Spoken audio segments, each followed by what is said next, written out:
घर कहीं भी लेना हो या हो बेचना, तो हर कोई इनकी देता है मिसाल।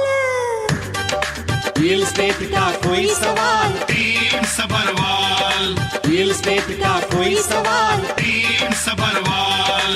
For any information, call Saurabh Sabharwal 647-864-8844. That's 647-864-8844. or visit teamsabharwal.com. your search ends here.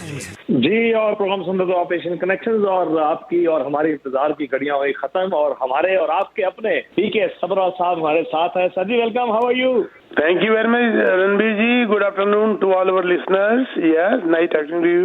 और सुनाइए जी। Good afternoon. और पहले तो सबको आपकी आवाज की इंतजार होती है कि आप इस बार क्या नई रिपोर्ट लेकर आएंगे और क्या हालात हैं इस ओवरऑल जीटीए के रियल एस्टेट मार्केट के। और पहले कुछ हल्की सी सुना तो है, थोड़ी सी राहत मिली है आगे से मार्केट में, और क्या कर सकते हैं आप? जी बिल्कुल, अभी थोड़ा मार्केट बैलेंसिंग की तरफ जा रही है। थोड़ी सी मार्केट जो है वो जिस हिसाब से आग लग रही थी वो रुकी है। और कुछ इकोनॉमिस्ट उन्होंने ब्लूमबर्ग की रिपोर्ट में भी उन्होंने कहा कि उनको इस वक्त ये लग रहा है कि housing market now appears to be settling down. तो ये हर एक के लिए अच्छा है, थोड़ा होना चाहिए। बस अब आगे जब ये खबर मिलती है ना रणबीर जी की आगे इंटरेस्ट रेट नहीं बढ़ेगा, तो लोग मार्केट में आ जाते हैं, या आगे नजर आए जी इंटरेस्ट रेट घटेगा तो फिर रुक जाते हैं। तो डिपेंड करता है हवा, अफवाहों से सावधान। लेकिन सच्चाई यही है कि अभी सुनने में आया है कि इंटरेस्ट रेट अभी नहीं बढ़ना चाहिए, क्योंकि अभी 15 अगस्त को जो अभी इन्फ्लेशन की रिपोर्ट आनी है, और 4 अगस्त को उससे पहले, बस कल ही है 4 अगस्त, शायद परसों है 4 अगस्त, कल जो आनी है आपकी एम्प्लॉयमेंट की रिपोर्ट जो आनी है, और 1 सितंबर को जो जीडीपी की रिपोर्ट आनी है, इसके ऊपर डिपेंड करेगा इंटरेस्ट रेट। लेकिन चांसेस यही है कि अभी तक आगे इंटरेस्ट रेट बढ़ता हुआ नजर नहीं आ रहा। लेकिन जो गैस के प्राइस अचानक बढ़ गए, ऑयल के प्राइस बढ़ गए, उसने फिर डराना शुरू कर दिया है। तो देखो आगे क्या होता है रणबीर जी। बाकी खबरें तो और भी हैं, आप इजाजत दोगे तो मैं आगे चलता जाऊंगा। हाँ बिल्कुल बिल्कुल, नहीं खबर है। मेन हमारे 2-3 मुझे मैसेज आ चुके हैं, उनका कंसर्न यही था कि पीके साहब का नजरिया आप जाने, क्योंकि जो मार्केट में लोगों ने काफी अपोज भी किया है गवर्नमेंट को, और गवर्नमेंट भी थोड़ी सी अभी लेटेस्ट जो रिपोर्ट आई है वो थोड़ी सी हिल गई है कि थोड़ा सा कंट्रोल किया जाए, और इसलिए इस पॉइंट ऑफ व्यू से इस बार चांसेस कम है। और उसका जो रिजल्ट है, जो असर पड़ेगा रियल एस्टेट पे, वो आप बताएं कि कितना पड़ने की उम्मीद है? देखो जी, बहुत ज्यादा किया जा रहा है। देखो लोग सड़कों में आके बैठ गए, होमलेस हो गए, टेंटों में बैठे हुए हैं, अलग अलग हॉल्स के अंदर उनको एडजस्ट किया जा रहा है। अपनी ओलिविया चाहो कह रही है कि ये गलत बात है, तो गलत बात है तो ठीक करो। जो हमारे घर आ रहा है वो हमारा मेहमान है, जैसे मर्जी आ रहा है, चाहे वो रिफ्यूजी हो, चाहे वो जैसे कहते हैं इमिग्रेशन लेके आ रहा है हमारा मेहमान। जो आ रहा है उसके पास रहने की जगह नहीं है, उसके पास जॉब नहीं है, उसके पास खरीदना तो छोड़ो, किराए के लिए भी उसका नहीं है। 31%, 32% अगर रेंट बढ़ जाता है 2 साल के अंदर जीटीए में, 2 साल में 32% रेंट बढ़ जाना कोई मजाक है? 31.7% और 2800 एवरेज रेंट हो गया। तो बताइए एक बंदा कहाँ जाएगा? लगभग साल का 32-33 हजार तो वो रेंट ही दे रहा है, और 32-33 हजार घर लाने के लिए आपकी इनकम 40 हजार होनी चाहिए, बल्कि 42 हजार होनी चाहिए। तो ये जो चीजें हैं ये बहुत जबरदस्त चीजें कहते हैं। हालांकि अभी 2022 में अभी इस क्वार्टर में 12.6% एनुअल रेट के हिसाब से बढ़ा, लेकिन ये हालांकि 2022 में जो 16.9 था उससे बहुत कम है, लेकिन 12.6% रेंट बढ़ जाना वो भी तो अपने आप में एक अजीब बात नहीं है क्या? और यहाँ तक कहा जा रहा है कि इतनी ज्यादा इमिग्रेंट्स और इतनी ज्यादा हमारी, अच्छा देखो पहली बात तो पॉपुलेशन ग्रोथ की हमें सख्त जरूरत है यहाँ पर इस वक्त, क्योंकि बूढ़े ज्यादा हो रहे हैं, मेरे जैसे कमाने वाले कम हो रहे हैं, और जिनको पेंशन वगैरह देना वो ज्यादा हो रहे हैं। आप तो जवान हो गई और आप बूढ़े नहीं जी, वो तो तुम्हारे से भाइयों के साथ रह के मैं भी जवान कहलाता हूँ ना। मैं क्या करता हूँ, अपना साथ तुम जैसे जवानों के साथ रख लेता हूँ, तो मैं भी इसी जवानों की काउंटिंग में आ जाता हूँ। क्या कैसी लगी बात है कि नहीं? अब हैंडसम लोगों के साथ बैठ जाऊंगा तो फिर मेरे को भी लोग साथ में हैंडसम ही कहेंगे ना। सही बात है। हाँ, तो ये इस किस्म से चल रहा है जी। हुक्म जी। हाँ नहीं, बिल्कुल बिल्कुल। और दूसरी बात, एक तो ये बात करनी चाहिए, आपने बड़ा सही कहा, और दूसरा एक रिपोर्ट ये भी आई कि कंपैरेटिवली जो कॉन्डोज की मार्केट सेल इस वीक 37% की 40% कम हुई है, तो उसका क्या आप देखते हो फ्यूचर? हाँ देखो, जो कॉन्डो की मार्केट की जो आप बात कर रहे हैं ना, वो इस वक्त वाकई ये इसकी सेल जो है ड्रॉप हुई पड़ी है, और वो अभी आगे हुई है ड्रॉप, पहले नहीं थी। कॉन्डो सेल जो ड्रॉप हुई है अभी, वो अभी आके ड्रॉप हुई है। जो फर्स्ट हाफ है वो जो है 42% ड्रॉप है 10 साल की एवरेज से।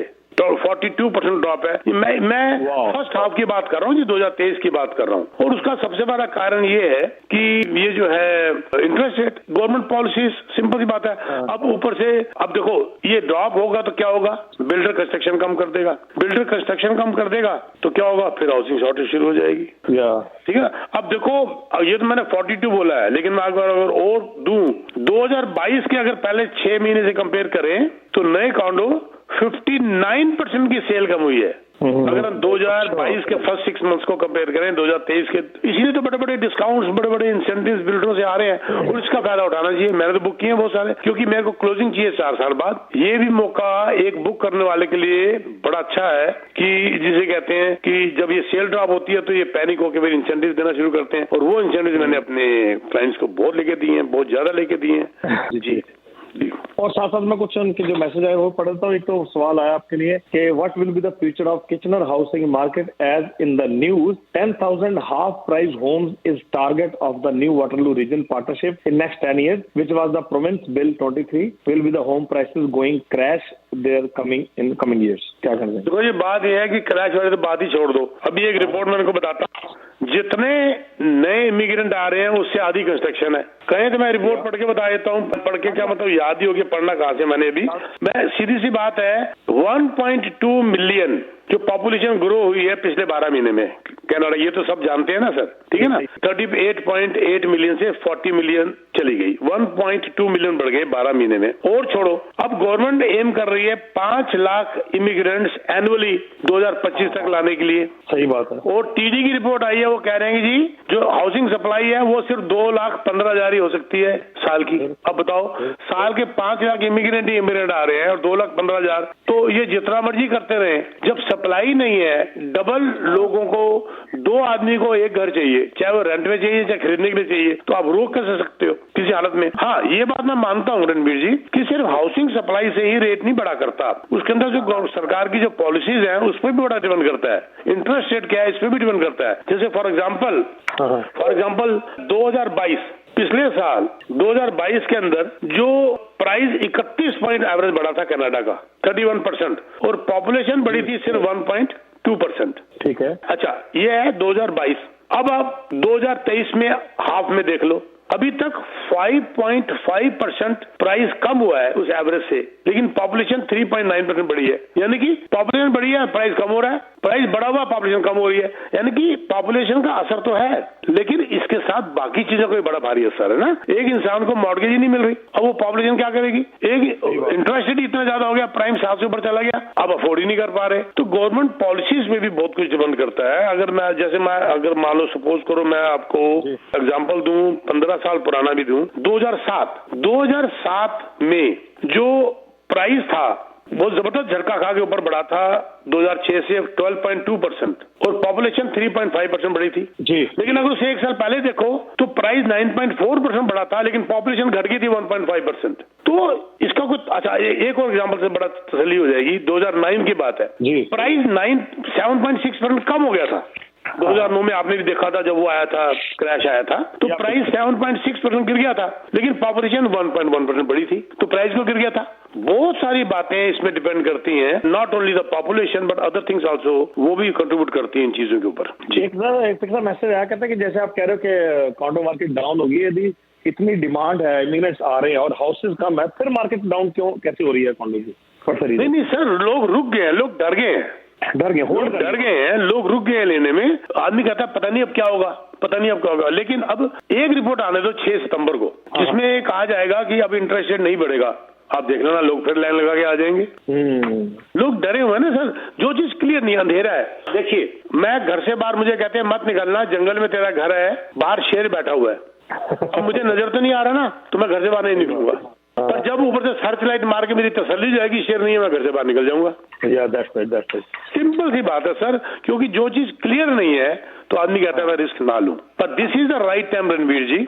मैंने तो 2-3 काम किए, एक तो बिल्डर को खुश कर दिया और एक मैंने अपनी प्रॉपर्टियां बना ली। मैंने 2-4 प्रॉपर्टियां जो बिल्डर कहता है एक ले भी। मुझे पता है मैंने अच्छे इंसेंटिव, मैंने 1,74,000 तक के इंसेंटिव दिलवाए अपने क्लाइंट्स को। 1,174,000 नॉट ए जोक। और उसका इस टाइम का बेनिफिट है, 4 साल के बाद क्लोजिंग, 5 साल के बाद क्लोजिंग, टेक द बेनिफिट। लोग कहते हैं मार्केट गिरेगी, हमने गिरी मार्केट ने पहले लेके दे दिया बिल्डर से। अच्छा, बिल्डर ने क्यों दिया रणबीर जी? सबसे बड़ी बात बिल्डर ने इसने दिया कि बिल्डर ने, आपको पता है 70% सेल का कोटा पूरा करना होता है अपने लेंडर के साथ। बिल्डर सोचता है कि यार मेरे 15 घर और रह गए, 15 अपार्टमेंट और रह गए, 10 अपार्टमेंट और रह गए, तो मैं कोटा पूरा कर दूं फटाफट, इसको मैं कम प्रॉफिट ले लूं ताकि मैं कोटा पूरा करके पैसे लेंडर से लूं और कंस्ट्रक्शन स्टार्ट कर दूं, प्रोसेस स्टार्ट कर दूं। तो इसका हम कई बार बेनिफिट उठा लेते हैं।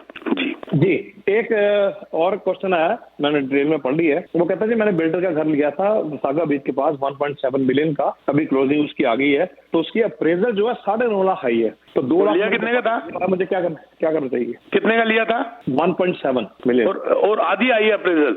हाँ जी, आधी आई है। सवाल ही नहीं उठता, इसको रिव्यू कराया जाए। कम तो आई है, कब बुक कराया था पता है? इन्होंने बताया कब बुक कराया था? 2-3 साल पहले। 2-3 साल पहले। 2 साल पहले की तो अप्रेजल आ सकती है, पर इतनी नहीं आएगी। 1.7 की आ जाएगी, ज्यादा 1.3, 1.4। पर अगर 3 साल पहले कराया तो ये भी नहीं होनी चाहिए, पूरी आनी चाहिए। तो ये यहीं पर ही आगे रणबीर जी बात होती है कि ये अप्रेजल उस बैंक से दोबारा कराएं। और 1.7 का आधा प्राइस हो जाना मेरे लिए पहली न्यूज है, फर्स्ट टाइम मैं सुना। ये सुना है 2-2 लाख 3-3 लाख अप्रेजल कम आ गई जिन लोगों ने भी रिसेंटली 1.5-2 साल पहले बुक कराए थे। लेकिन हाफ प्राइस आ जाना, इसको रिव्यू कराया जाए, अपने मॉर्गेज ब्रोकर को बोल के, अपने बैंक को बोल के रिव्यू कराया जाए। 2 लाख डिपॉजिट दिया हुआ है, या तो जाने दूं, क्या करूं समझ नहीं आ रहा। वो बिल्डर डिपेंड करता है ना कौन सा बिल्डर है, वो जाने देगा कि नहीं जाने देगा, ये भी तो देखना हमने। अच्छा, ये भी तो डिपेंड करता है ना कि वो बिल्डर जाने देगा कि नहीं देगा। बिल्डर कहेगा जी मैं तो जाने नहीं देता, मैं बाकी पैसे के लिए तेरे को बैंकरप्ट कर दूंगा, क्या कर लोगे आप? इसीलिए मैं कहता था सर, आपको याद होगा 2 साल पहले से मैं बोल रहा था अब बुक करना बंद कर दो, शॉर्ट टर्म बुक करना बंद करो, 2025 से पहले की क्लोजिंग मत करो। याद है ना कितनी बार बोल चुका हूँ, मेरे पुराने शोज आप देख लो, सुन लो सारे मेरी वेबसाइट में जाकर। तो ये वो जो आदमी सोचता नहीं प्राइस तो गिरेगा ही नहीं, भेड़ चाल, वहां पर मार पड़ गई। 1.7 का अगला कह रहा है 1,900,000 समथिंग रहेगी इसकी अप्रेजल। बैंक तो बिल्डर जो है 2 लाख रखने के बाद बैलेंस के लिए भी इसके पीछे भाग सकता है ना। आपका एग्रीमेंट उनको बोलो ध्यान से पढ़ो, 2 लाख छोड़ने से बात तो ना बनती है। हाँ, वो उसके बाद पंगा ना ले कोई।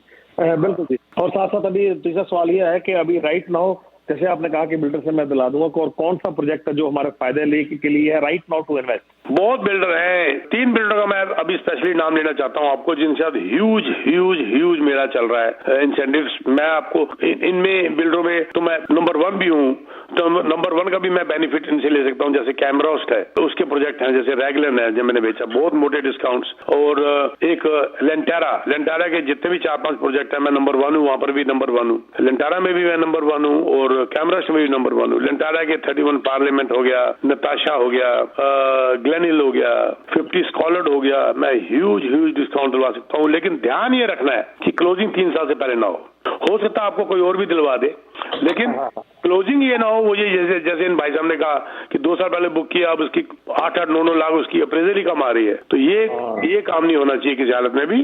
क्लोजिंग लंबी होनी चाहिए। जैसे एम्बलम है, उनका design district one of the best project है हैमिल्टन में, ह्यूज मैं आपको बेनिफिट दिला सकता हूँ। बल्कि हमने जो 29 तारीख को प्रोग्राम किया था उसमें हम लोगों को 4% कैश बैक भी दिलवा रहे थे। बाकी इंसेंटिव के अलावा उस दिन के लिए 4% कैश बैक था। हो सकता है मैं ट्राई करूं तो शायद अभी भी दिलवा दूं, प्लस और भी बहुत इंसेंटिव्स हैं जी। हाँ, वैसे दूसरा जो क्वेश्चन है मैंने ये तो लिखा उनको कि शायद पीके साहब जवाब देना चाहें कि ना, क्योंकि ये मॉर्गेज इंडस्ट्री का क्वेश्चन है। वो कहते हैं कि यदि हम लेते भी हैं कोई घर तो अभी ये समझ नहीं आ रहा कि 3 साल फिक्स कराएंगे, 5 साल फिक्स कराएंगे, वेरिएबल। नो, उनको कह दीजिएगा 2 साल से ऊपर नहीं जाना। अच्छा, 2 साल से ऊपर नहीं जाना। फिक्स अगर जाना है तो 2 साल से ऊपर नहीं जाना बस। अच्छा, बहुत ज्यादा डिफरेंस आ रहा है तो 3 मैक्सिमम, नहीं तो 3 भी गलत है, मैं 2 कहूंगा। 2 साल से ऊपर नहीं जाना। जैसे पहले मैं किसी जमाने में कहता था वेरिएबल रखो, फिर आपको याद होगा मैंने 6 महीने पहले कहना शुरू कर दिया था फिक्स कर दो, क्योंकि तब लोगों को 3.5, 4% में फिक्स हो गया था 5 साल।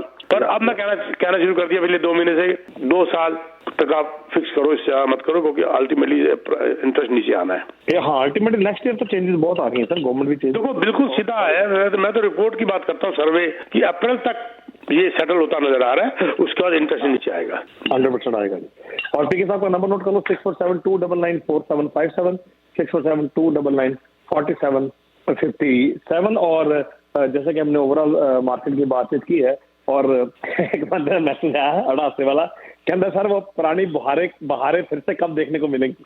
नहीं मिलेंगी। 1%, 1.25%, ये तो हम कहते थे आज से 2 साल पहले कि वो 8-8, 10% का जमाना चला गया, पर ये भी आज कहते हैं कि वो 1%, 1.25% का भी जमाना चला गया। वो हो सकता है शीशे जो है तो थोड़े दिनों के लिए आ जाए, पर ये आगे सेटल होगा अब तो मेरे ख्याल से 4% या 4.5% प्राइम पे आके सेटल होगा। 7.2 से नीचे आकर अब ये 4 या 4.5 में सेटल होगा और हमें उसकी आदत पड़ेगी। देख लेना आप ये, और ये बिल्कुल जायज है। आपको याद होगा रणबीर जी, 2000 बिगिनिंग में 2001, 2002, 2003 में 6% प्राइम होता और हम कहते थे कि ये तो फ्री मनी है।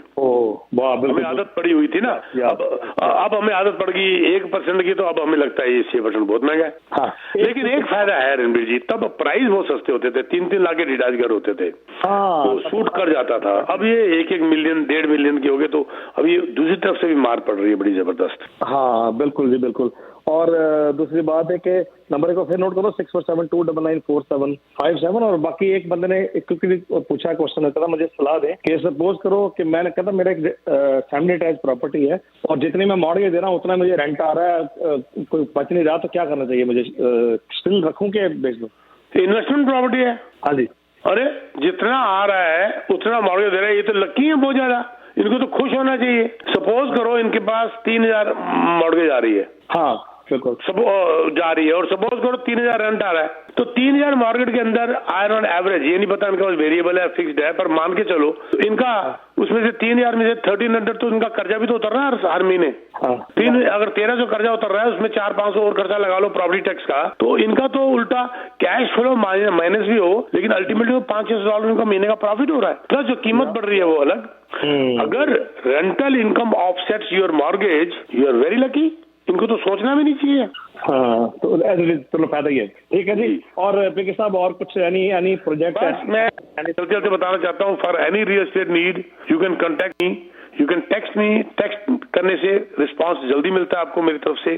647-299-4757 647-299-4757। जब टेक्स्ट मैसेज डालते हैं अपना नाम जरूर लिख दिया करिए, अगर आप नाम नहीं लिखते तो सॉरी, हम कॉल बैक नहीं करते। दूसरी बात, we are also hiring again. अगर आप एक नए तरीके से ट्रेनिंग में आना चाहते हैं and you want to meet the, जैसे कल हमारे पास एक बहुत बड़े बिल्डर सीईओ हमारे ऑफिस में आ रहे हैं।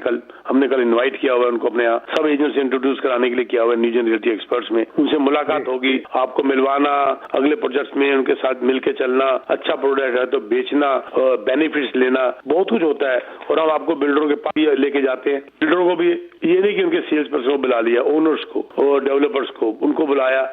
आप अगर इस किस्म की ट्रेनिंग और मीटिंग्स या तरक्की करना चाहते हैं तो यू कैन जॉइन अस। सिर्फ only thing we need is your motivation. अगर आप मोटिवेशन आपके अंदर नहीं है तो मत कॉल करिए मेरे को, फिर हमारा मेहनत बेकार चली जाती है। तो आप मोटिवेटेड हैं, आप फॉलो करना चाहते हैं, आपके पास पूरा टाइम है, you can contact me to join newson realty experts. 647-299-4757। I repeat 647-299-4757। Thank you very much Ranbir ji.